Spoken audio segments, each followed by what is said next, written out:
O Estado do Vaticano. Uma breve história. O Estado da Cidade do Vaticano, com seus 44 hectares, é uma espécie de miniatura geopolítica que desafia expectativas, enquanto outras nações se estendem por montanhas, rios e fronteiras sinuosas. O Vaticano cabe no olhar de uma criança curiosa que observa um mapa mundi. Apesar de minúsculo, carrega um peso histórico, religioso e simbólico que poucos territórios possuem. Ali, cercado pelas teias seculares de Roma, pulsa uma entidade política que é ao mesmo tempo centro espiritual, sede de governo, guardiã de tesouros artísticos, arquiteto de diplomacia e guardião de uma tradição que atravessa 2 milênios. O Vaticano não é simplesmente um país, é um fenômeno histórico que se manteve relevante, mesmo quando reinos caíram. Impérios foram engolidos pela poeira, e ideologias vieram e se foram como ventos mudáveis. Sua longevidade é quase um testemunho da obstinação humana em preservar significados. A palavra Vaticano antecede o cristianismo. Na Antiguidade Romana, a colina vaticana era um lugar associado a práticas religiosas pagãs, oráculos e cultos variados. Ali existia o Circo de Nero, onde muitos cristãos foram martirizados durante o reinado do imperador. Entre eles, segundo a tradição, estava o apóstolo Pedro, cuja sepultura teria se tornado ponto de peregrinação ainda nos primeiros séculos da fé cristã. Assim, quando o cristianismo deixou de ser perseguido e se tornou religião oficial do Império Romano, a colina do Vaticano ganhou brilho espiritual. Constantino, o imperador que legalizou a fé cristã, ordenou a construção da primeira Basílica de São Pedro, marcando o início de uma história ininterrupta de devoção e autoridade religiosa naquele território. Durante a queda do Império Romano do Ocidente, a Igreja emergiu como uma instituição estável e dotada de autoridade moral. À medida que o caos político se instalava, áreas do território italiano passaram a ser administradas pelos papas como se fossem governantes civis. Do século VIII ao século XIX, esses estados foram uma entidade política significativa, cobrindo boa parte da Itália Central. Eles surgiram graças à chamada doação de Pepino, quando o rei dos francos doou terras ao papado, consolidando a base territorial do seu poder temporal. Durante mais de 1000 anos, os papas foram governantes seculares, administrando cidades, cobrando impostos, mantendo exércitos e conduzindo diplomacia. A mistura entre autoridade religiosa e temporal marcaria profundamente o imaginário europeu. Com o avanço do movimento de unificação italiana, o Risorgimento, os estados pontifícios tornaram-se um obstáculo político. Em 1870, o exército italiano anexou Roma e encerrou o domínio territorial papal. O Papa Pio IX recusou-se a reconhecer a autoridade do novo reino e se declarou prisioneiro no Vaticano. Seguiu-se então um impasse, de quase 60 anos, a questão romana. O papado não reconhecia o Estado italiano, e este não sabia como resolver a situação sem criar um conflito maior. Em 1929, o Papa Pio XI e Benito Mussolini assinaram os Pactos de Latrão, que deram origem ao Estado da Cidade do Vaticano como uma entidade soberana, independente e internacionalmente reconhecida. 3 documentos formaram a base do acordo.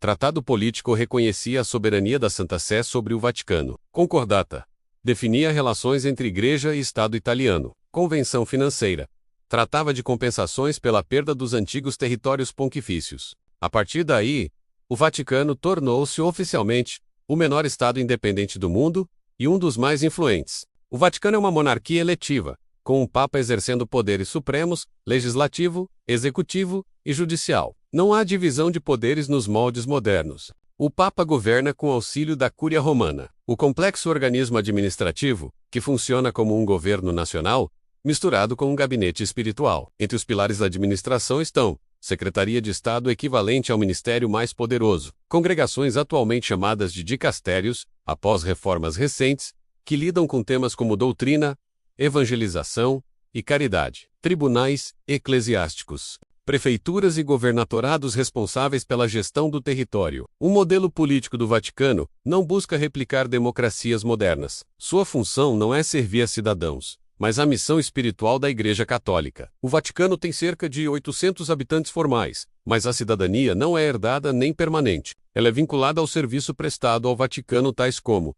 cardeais residentes, diplomatas da Santa Sé, guardas suíços, alguns oficiais administrativos, religiosos e religiosas com funções específicas. Quando a função se encerra, a cidadania também cessa. É um estado onde quase ninguém nasce e onde poucos permanecem pelo tempo de uma vida inteira. O Vaticano possui um código legal próprio, mas em muitas áreas, adota partes do direito italiano, desde que não conflitem com os princípios da Igreja.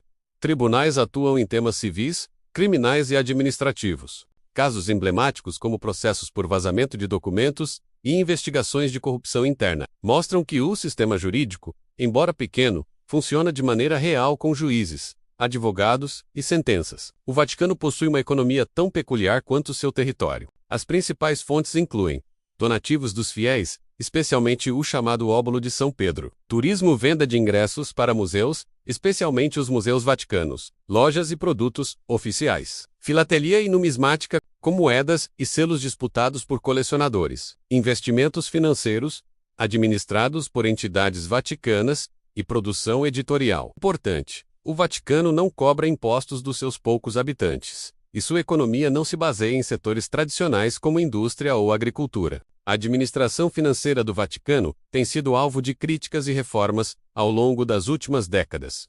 Papas recentes, especialmente Francisco, implementaram mudanças no Instituto para as Obras de Religião, o Banco do Vaticano, buscando maior transparência e controle contra a lavagem de dinheiro. Há uma clara tentativa de modernizar sistemas e alinhar o pequeno Estado a padrões internacionais. O Vaticano é totalmente cercado por Roma.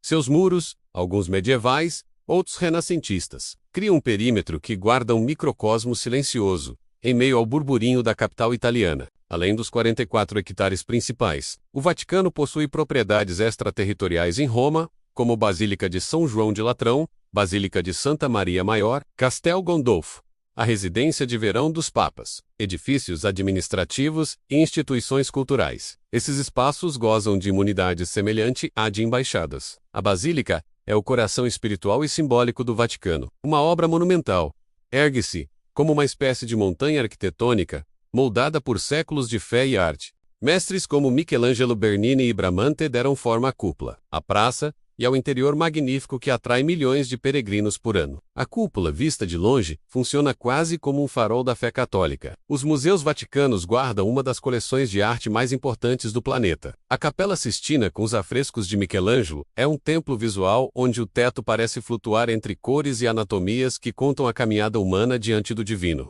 A capela também é o local do conclave, um ritual de eleição de novos papas, uma cerimônia que une tradição medieval e interesse global contemporâneo. O Vaticano é, em parte, um cofre da memória artística europeia. Obras renascentistas, esculturas clássicas, manuscritos, mapas, tapeçarias e códices convivem ali, como peças sobreviventes de uma grande travessia histórica. Essa função cultural tem impacto diplomático e científico. Surpreendentemente para muitos, o Vaticano mantém um observatório científico desde o século XVI. Hoje a maior parte das operações fica no Arizona, mas o órgão continua símbolo do diálogo entre fé e ciência, com astrônomos dedicados à pesquisa astrofísica moderna. Para compreender o Vaticano, é crucial distinguir duas entidades: a Santa Sé, a instituição religiosa e espiritual do Papado, e o Estado da Cidade do Vaticano. Território criado em 1929, a Santa Sé possui personalidade jurídica internacional, independente do território vaticano. Isso significa mantém relações diplomáticas com mais de 180 países, participa como observador em organizações internacionais, realiza acordos internacionais chamados de concordatas, media conflitos e promove atividades humanitárias. A Santa Sé é a voz da Igreja Católica no mundo. O Vaticano é seu lar físico. A Santa Sé possui uma das redes diplomáticas mais antigas e extensas do planeta. Mesmo quando os estados ponques desapareceram, a diplomacia papal continuou viva. O objetivo principal não é defender interesses econômicos ou militares, mas promover a paz, defender direitos humanos, intermediar conflitos, proteger comunidades vulneráveis, salvaguardar a liberdade religiosa. O representante diplomático do Papa é o núncio apostólico, que atua como embaixador e, ao mesmo tempo, como ligação com a igreja local de cada país. Em várias nações, o núncio tem precedência protocolar acima de outros embaixadores, sinal da antiguidade da função. Ao longo do século XX e XXI, a diplomacia vaticana participou de negociações humanitárias, mediações discretas e esforços de pacificação. Em muitos casos, sua atuação é silenciosa, como quem trabalha abrindo portas no escuro, para que outros possam enxergar caminhos. A Guarda Suíça, fundada em 1506, é o menor e talvez o mais colorido exército do mundo. Seus uniformes extravagantes, inspirados no Renascimento, escondem treinamento rigoroso e responsabilidade real pela segurança do Papa. Os requisitos para ingresso incluem cidadania suíça, fé católica, serviço militar prévio, idade entre 19 e 30 anos, estatura mínima e boa reputação pessoal. Apesar do visual cerimonial, a Guarda Suíça moderna atua com armamento atual e coordenação com forças de segurança italianas. O Vaticano enfrenta dilemas contemporâneos que exigem tanto sabedoria antiga quanto atualização constante, escândalos de abusos e necessidade de reformas internas, gestão de transparência financeira, debates sobre doutrina e pastoral, crises humanitárias globais, diálogo interreligioso, desafios tecnológicos e comunicacionais. O papado do século XXI precisa conversar com um mundo onde fronteiras se dissolvem sob a velocidade digital. O Vaticano mantém uma extensa estrutura de comunicação: Rádio Vaticano, Vatican News, transmissão de eventos litúrgicos, redes sociais oficiais do Papa. A mensagem precisa atravessar continentes com a mesma velocidade de um raio que toca duas torres ao mesmo tempo. Nesse cenário, equilibrar tradição e modernidade é tarefa constante. O Papa desempenha múltiplos papéis: líder espiritual de mais de 1 bilhão de católicos, chefe de Estado do Vaticano, governante supremo da Igreja e figura moral global. Sua eleição ocorre no conclave, em segredo, com cardeais provenientes de diversos países. Quando o Papa aparece pela primeira vez, na varanda da Basílica de São Pedro, o mundo costuma parar por um instante como se a história respirasse, antes de recomeçar. Desde Paulo VI, os papas viajam com frequência. João Paulo II fez do globo um grande tabernáculo, visitando mais de 100 países e transformando a diplomacia papal num instrumento de proximidade. Mais do que um Estado, o Vaticano é um símbolo. Representa continuidade histórica, transcendência espiritual, guardiã de tradições religiosas, centro de diálogo e cultura universal. Suas muralhas guardam não apenas edifícios, mas também narrativas que atravessam séculos de perseguições antigas ao florescimento artístico do Renascimento, das tensões políticas da Idade Média às reformas contemporâneas. Caminhar pela Praça de São Pedro é como atravessar um palimpsesto de pedra, onde cada camada histórica murmura algo ao ouvido de quem sabe escutar. O estado da cidade do Vaticano é um paradoxo permanente. Ele é pequeno, mas influencia bilhões. É silencioso, mas tem voz ouvida no mundo inteiro. É antigo, mas continua tentando dialogar com o presente. Seu território modesto funciona como uma espécie de coração guardado dentro da caixa torácica da história. O Vaticano continua a ser um farol espiritual, um tesouro cultural, um ator diplomático relevante, um guardião da memória ocidental, um símbolo de transcendência em meio ao tumulto da modernidade. Enquanto existir essa pequena cidade de muros ocres e cúpulas luminosas, a história continuará tendo um canto onde o passado e o futuro se olham com estranha familiaridade, como velhos conhecidos que se encontram num pátio silencioso.